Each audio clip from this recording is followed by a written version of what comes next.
हमारा अगला टॉपिक है प्रिज्म द्वारा प्रकाश का अपवर्तन। देखते हैं। तो प्रिज्म द्वारा प्रकाश का वर्तन, ये करने से पहले हमें पता होना चाहिए प्रिज्म है क्या चीज। तो पहले मैं प्रिज्म लिखवा रहा हूं, ठीक है। प्रिज्म है क्या प्रिज्म? तो जैसे कि मैंने आपको लेंस की परिभाषा लिखवाई थी कि लेंस क्या होता है, एक समांग, क्या लिखवाया था हमने, समांग पारदर्शी माध्यम होता है जो दो वक्र पृष्ठों या फिर एक वक्र और एक समतल से घिरा होता है। लेंस ऐसे तो बनते हैं, देखो, एक वक्र ये दूसरा वक्र, या अवतल बनाना है तो एक वक्र दूसरा वक्र, लो ये अवतल बन गया, ये उत्तल बन गया, ये तो होते हैं। तो दोनों वक्र हो चाहे, या फिर एक वक्र हो और दूसरा क्या हो, समतल हो, तब भी लेंस बन जाता है। क्लियर है ये बात? तो ऐसे ही इसकी परिभाषा है प्रिज्म की। ये प्रिज्म जो होता है इस टाइप से होता है, जैसे त्रिभुज होता है ना, समबाहु त्रिभुज, ऐसा मान लो ये वैसे बनावा होता दिखाई, हम जो बनाएंगे यहाँ पर वो ऐसे बनाएंगे, ठीक है। किताबों में भी आपने ऐसे ही देखा होगा। वैसे रियल में होता क्या है, ऐसे ऐसे तीन पार्ट ले लो, और आपके हो सकता है रियल में देखा भी हो आपने, प्रैक्टिकल की लैब में अपने कॉलेज की प्रैक्टिकल की जो लैब होती है फिजिक्स की, वहां पर देखना प्रिज्म मिल जाएंगे बहुत सारे। इतने महंगे ना आते हैं, 50-60 रुपए का एक प्रिज्म आता है। तो मतलब तीन कांच के ऐसे ऐसे टुकड़े ले लो, ले लिए। तो इस वाले टुकड़े को इसके इधर से लगा दो, इस साइड से, उस वाले को उससे मिलाते हुए, मतलब अगर मैं ऐसा करके देखूं समझ जाओगे आप। ऐसे तो तीनों का क्या लगे, एक से ही लगे, एक से ही तो है, जैसे एक किस्म से डायमंड होता है। बात समझ में आ गई? उसे ही बोलते हैं प्रिज्म। लेकिन अब ये बताओ, हम जब यहाँ बनाएंगे बोर्ड पे या आप पेपर पे बनाओगे तो तीनों पार्ट दिखा नहीं सकते 3D में। तो दिखाओगे तो एक ही, सामने का एक ही तो दिखेगा। ये वाला पार्ट तो इसके इधर को लगा हुआ होगा, ये वाला पार्ट इसके इधर को लगा हुआ होगा, ऐसे ही तो होंगे, समझ रहे हो? ऐसे ऐसे देखो, एक पार्ट ये, एक पार्ट ये, ऐसे, और एक पार्ट इनके बीच में यहाँ लगा, तो ऐसे, समझ गए आप? तो कोई सा भी ऐसा करके देखते रहो, दिखेगा तो एक ही पार्ट, तो उसे ही बोलते हैं प्रिज्म। बस इसकी परिभाषा क्या होगी, यहाँ पे वक्र कह दिया था हमने, वक्र पृष्ठों से घिरे होते हैं। ये देखो समतल है, समतल ही तो है, प्लेन ही तो है, ये इनके बीच भी एंगल होता है, ठीक है। तो ये बात हम यहाँ पे लिख रहे हैं, बिल्कुल समझ में आ जाएगी जैसे मैं लिखूंगा। क्लियर हो गई बात? तो लिख रहा हूं, देखो, प्रिज्म एक समांग, समांग का मतलब भी बताया था मैंने, एक ही माध्यम से, एक ही चीज से बना हुआ, ठीक है। ये थोड़ी सी मिलावट कर दोगे तुम, कभी इसमें कांच के साथ वो मिला दो प्लास्टिक, ठीक है, तो एक ही रहेगा। फाइबर है तो फाइबर, प्लास्टिक है तो प्लास्टिक, कांच है तो कांच, ठीक है। प्रिज्म एक समांग पारदर्शी, और ये भी कैसा होता है, पारदर्शी होता है, आर पार देख लोगे आराम से, ठीक है। प्रिज्म एक समांग पारदर्शी माध्यम होता है जो दो समतल पृष्ठों से किसी कोण पर झुका होता है। इसके यहाँ पे ये जो मैं बता रहा हूं ये क्या है, कोण होते हैं, ठीक है। ये कोण कैसे लिया जाएगा, आप तुम कहोगे सर ये वाला क्यों ना ले रहे हैं, ये वाला क्यों ना ले रहे हैं, यही ऊपर क्यों बना रहे हैं, ठीक है। तो ये भी अभी बता दूंगा कि कहाँ बनता है कोण, कौन सा लिया जाएगा। क्लियर है? अभी बनाऊंगा जो प्रकाश का बर्तन देखेंगे। ये बताओ समझ में आ गई थ्योरी? प्रिज्म एक समांग पारदर्शी माध्यम होता है जो दो समतल पृष्ठों से, बस क्या कह दिया हमने, समतल प्लेन स्केल से बनाओगे ये लाइनें, है ना। और ये किससे बनाई थी जबकि हमने, प्रकार से, याद आ गई बात? तो बस ये वक्र होते हैं और ये क्या है, समतल होती। परिभाषा बिल्कुल सेम है प्रिज्म की भी, लेंस की तरह। क्लियर है? तो नोट करो इसे पहले, है ना। प्रिज्म क्या है, जो भी हेडिंग डाल रहे हो आप पॉइंट, वो तो देख ही रहे हो। हमारा कौन सा पार्ट चल रहा है ना, पार्ट 14 होगा है शायद, ठीक है। तो पार्ट 14 में, पार्ट 13 में जहां तक पहुंचे आप, जैसे मान लो 22 पॉइंट हो गए, तो ये कौन सा हो जाएगा, 23। नोट कीजिए।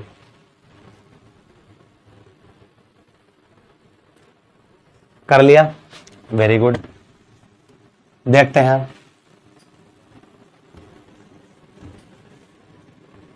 नेक्स्ट टॉपिक क्या है हमारा, प्रिज्म द्वारा प्रकाश का अपवर्तन।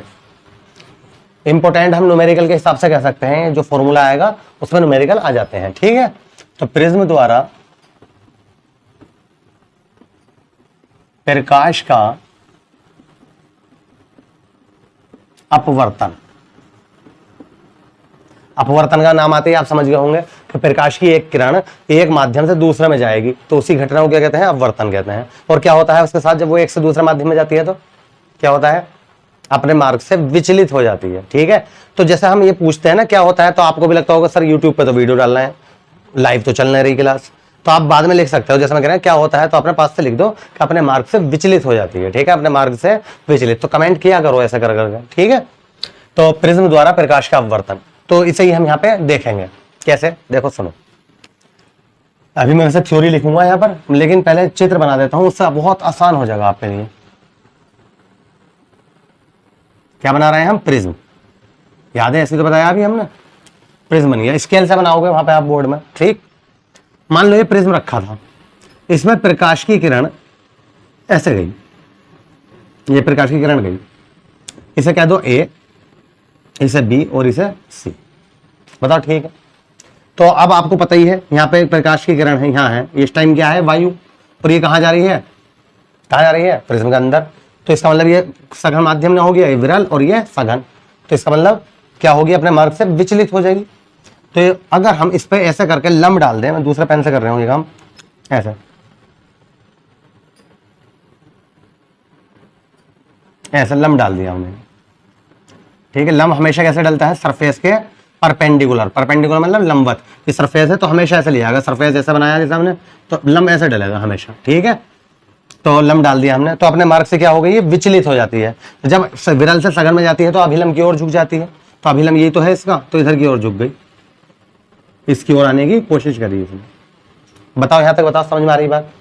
अब क्या होगा, अब आप कहोगे सर ये तो समांग है, पारदर्शी है, पारदर्शी माध्यम है, प्रकाश की किरण तो आर पार निकल जानी चाहिए। मैं कहूंगा बिल्कुल सही बात है, निकलेगी, ये थोड़ी कि यही बंद होकर रह जाएगी है, तो इसका मतलब क्या होगा, पार निकलेगी। लेकिन पार निकलने की फिर कंडीशन सुनो, क्या, ध्यान से समझना मेरी बात, ये बताओ ये बात समझ में आ गई।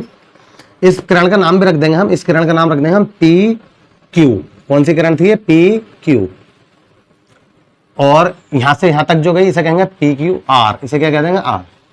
क्लियर है यहां तक। अब तुम कहोगे सर प्रकाश की किरण देखो इस टाइम कांच में है, ये जो लाइन जा रही है कैसा है, कांच के अंदर है। ठीक है, प्रिज्म के अंदर है, सघन में है, और यहाँ क्या है इस टाइम, वायु, विरल, तो इसका मतलब सघन से विरल जा रही है, तो अभिलंब से क्या होगी, दूर हट जाएगी, अभिलंब से दूर हट जाएगी। तो अगर मैं इसमें फिर वो डलवाऊं आपसे,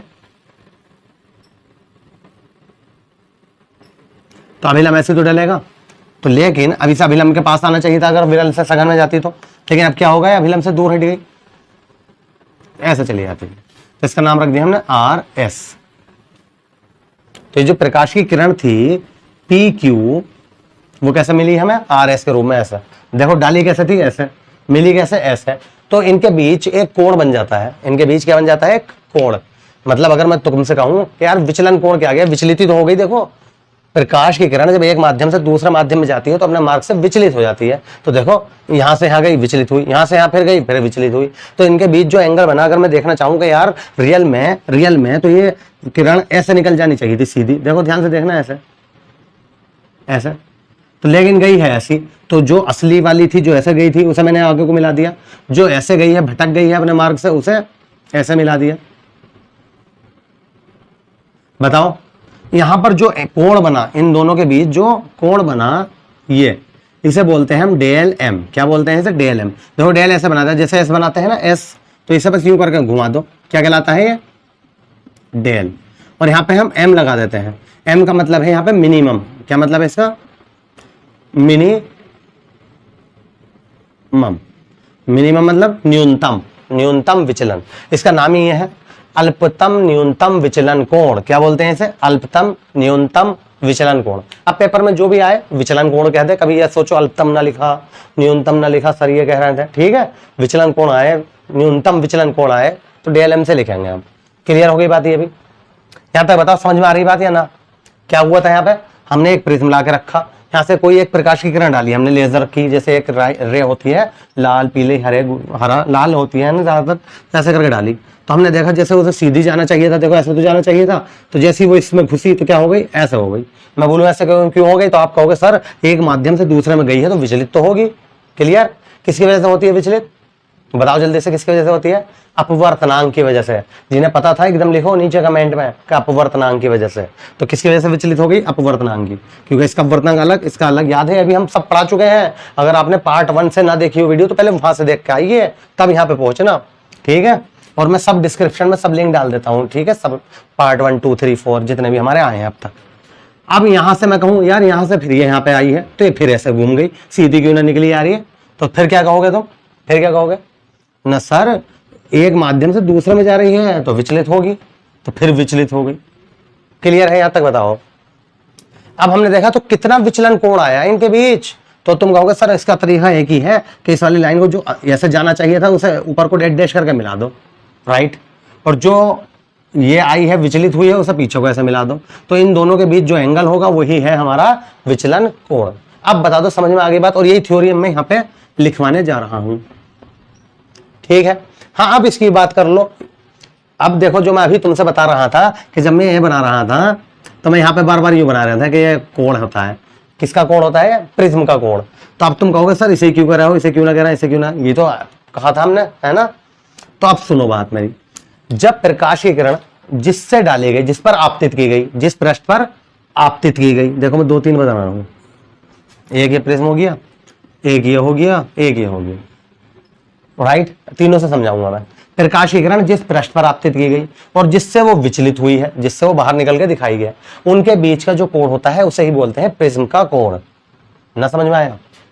देखो प्रकाश की किरण इस वाले पृष्ठ पर, ये जो ए बी है, ए बी ये प्रिज्म का भाग है ए बी, इस पे तो आपतित हुई है और निकली किससे है, ए बी सी, ए सी, तो इसका मतलब इस वाले पृष्ठ का इस्तेमाल हुआ और एक इसका, तो जहां पे ज्वाइंट हो रहे हैं दोनों वहीं पे जो कोण बनता है उसे बोलते हैं प्रिज्म का कोण ए।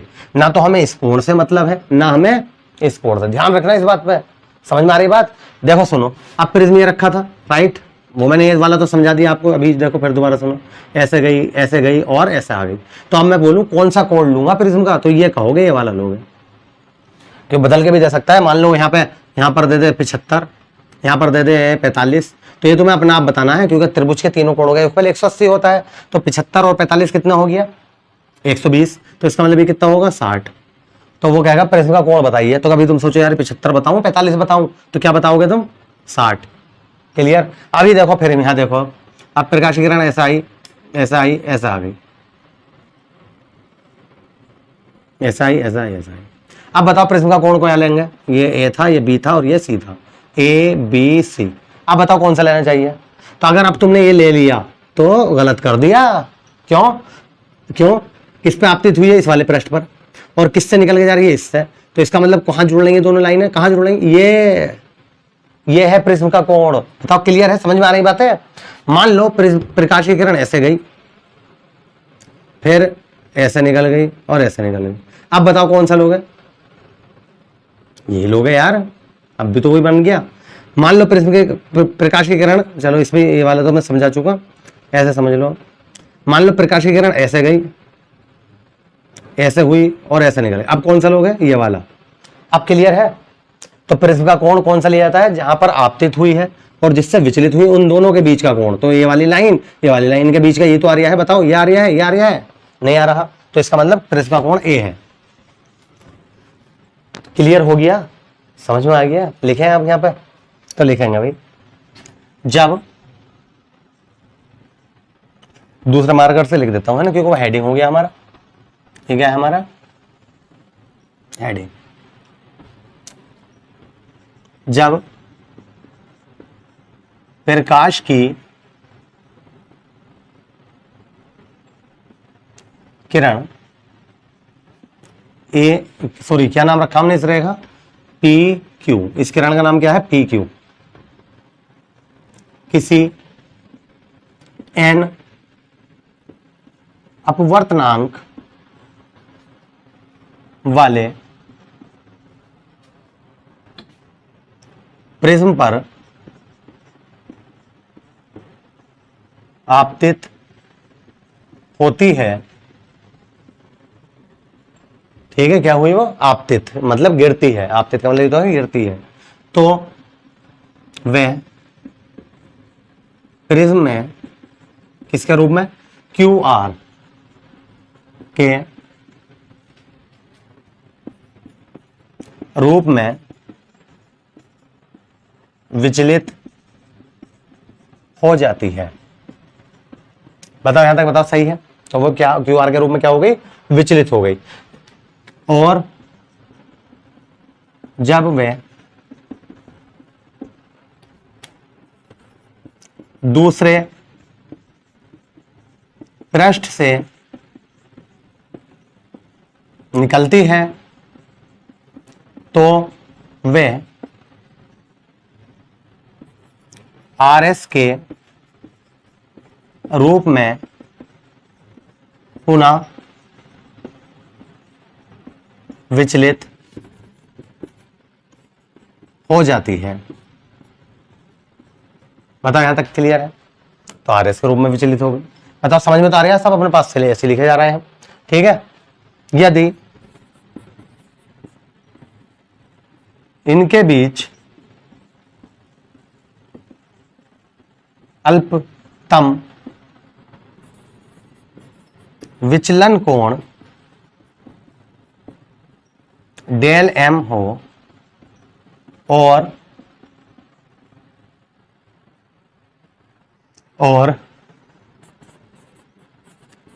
प्रिज्म का कोण ए हो, तब अपवर्तनांक तो अब बस फॉर्मूला लिखने जा रहा हूं मैं, ठीक है। तो मैं चाहता हूं आप ये हेडिंग डालो, ये थ्योरी लिखो, साइड में डायग्राम बना लो, करिए जल्दी से।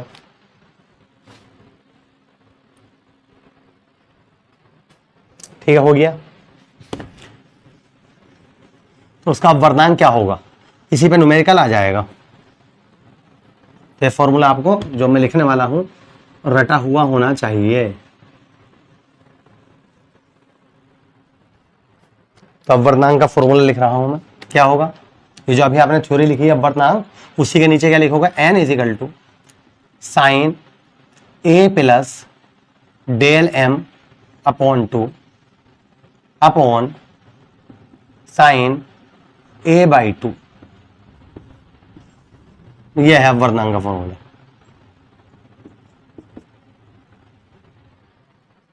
बताओ बात समझ में आई? ए क्या है बता चुका हूं मैं, प्रिज्म का कोण है। और कौन सा वाला कोण है, कभी यहाँ का दे दे यहाँ का दे दे, इससे कोई मतलब नहीं, तो फिर यहाँ का निकालोगे, ये वाला कोण है जिन पर आपतित हो रही है और जिससे निकल के जा रही है, उन दोनों के बीच का कोण है ये, ठीक। डेल एम क्या है, विचलन कोण है, अल्पतम विचलन कोण है। बस यहाँ वैल्यू लगा देंगे, आंसर आ जाएगा एन का मान। बात समझ में आ रही है? जैसे मान लो वो ए की वैल्यू दे दे 60 और डेल एम की वैल्यू दे दे 30, कहे अपवर्तनांक बता दो। बात समझ आ गई? ऐसे देगा सवाल।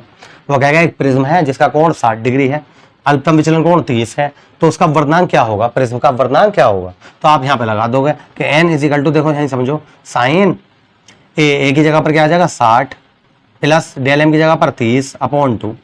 बात समझ में आ गई? अपॉन साइन ए बाई 2, ए की जगह पर 60 बटे में 2। तो ये बताओ 60 और 30 90, 90 बटे 2 कितना हो गया, 45। तो इसका मतलब ऊपर तो हो गया साइन 45, साइन 60 बटे 2, 2 से 30 60 को काटेंगे तो क्या आ गया साइन 30। साइन 45 की वैल्यू क्या होती है 1/√2, साइन 30 की वैल्यू क्या होती है 1/2, तो 1/2 बटे के बटे में 2 ऊपर पहुंच जाएगा, ये वाला 2। बताओ ऐसे तो हो गया। ये वाला 2 जो है, ये वाला 2, इसे हम ऐसा करके लिख सकते हैं √2। क्यों, नीचे √2 है, इससे कट गया, तो क्या बचा हमारे पास √2 की वैल्यू क्या होती है 1.414, तो 1.4 भी लिख दिया जब भी सही है, लो आ गया। तो तुम कहते हो कि सर अपवर्तनांक क्या है इसका, ये जो कांच का प्रिज्म है इसका अपवर्तनांक है। बताओ बात समझ में आ गई? मैंने एक एग्जांपल अपने पास से दे दिया है, ठीक है, कि पेपर में अगर ऐसा आया तो आप कर दोगे, ये बतागा वो। क्लियर है? चाहो तो इसे भी एग्जाम्पल लिखकर यहाँ पे एग्जाम्पल उदाहरण नोट कर सकते हो, ठीक है। बताया मैंने कि ऐसे आ सकता है सवाल। तो आपको साइन कोस टेन ये तो हम बता ही चुके हैं, बेसिक ऑफ मैथमेटिक्स अलग से वीडियो बनाई थी हमने, ठीक है, उसमें हमने साइन कोस टेन के मान लगवाए थे, ये रटे हुए होने चाहिए, नहीं तो कैसे करोगे इस सवाल को जब तुम्हें ये ना पता होगा साइन 30 की वैल्यू क्या है, साइन 60 की वैल्यू क्या है। समझ रहे हो मेरी बात? ये आ गई। यहाँ पे एक चीज और निकल के आती है, क्या, ये बताओ, आपने स्नेल का नियम पढ़ा था, स्नेल के नियम से, स्नेल का नियम से तो है n इजिकल टू क्या होता है sine i upon sine r. बताओ ये तो स्नेल का नियम, अगर हम इसकी और इसकी आपस में तुलना कर दें तो क्या आगा निकल गया, देखो तुलना करने पर, हमें नहीं पता पेपर में कब क्या पूछ ले यार, इसलिए सारी चीजें बता रहे हैं हम तो डीपली बिल्कुल। साइन के आगे क्या लिखा हुआ आई, यहां पर साइन के आगे क्या लिखा हुआ है ये, तो इसका मतलब आई इजिकल टू हो जाएगा a plus del m upon 2, sine की वैल्यू हो गई, वो सॉरी आई की। यहाँ पे देखो साइन आर है, यहाँ पे साइन ए बाई 2 है, इसका मतलब इसकी अगर हम इससे तुलना करें तो आर किसके बराबर हो जाएगा, ए बाई 2 है।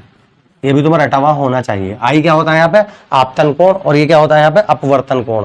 ठीक है, यहाँ पे हम बना रहे हैं भैया, हाँ ये जो डायग्राम बनाया था इसमें ये सही कर लो। ये प्रकाश की किरण आके गिरी है, तो प्रकाश की किरण जो आके गिरती है, आपतित किरण, वो अभिलंब के साथ जो कोण बनाती है वो क्या कहलाता है, आई। राइट, बताओ समझ में आ गया। और यहाँ पे क्या हुआ, अपवर्तन हुआ है।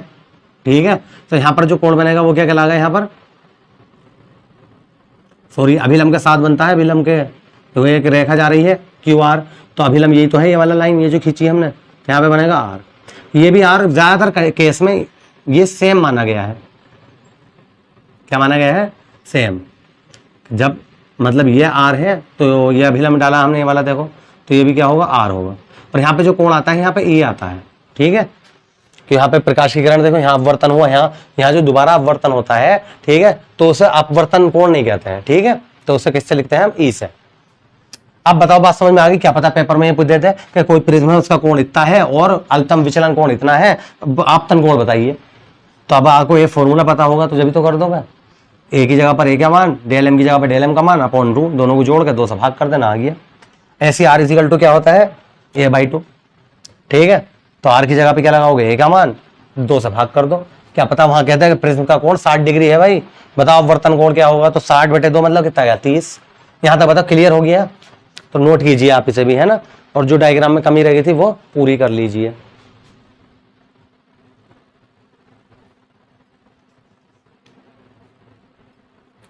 ठीक है, तो इसी के साथ हम इस वीडियो को यहीं पे समाप्त करते हैं। मेरा नाम है शहजाद। अगर मेरा चैनल आपने अभी तक सब्सक्राइब नहीं किया है तो प्लीज़ ज़रूर कर दीजिए, और बेल आइकन को भी प्रेस करना ना भूलें, जिससे कि मैं जैसी वीडियो अगली अपलोड करूं तो आपको नोटिफिकेशन मिलता रहे। Thank you.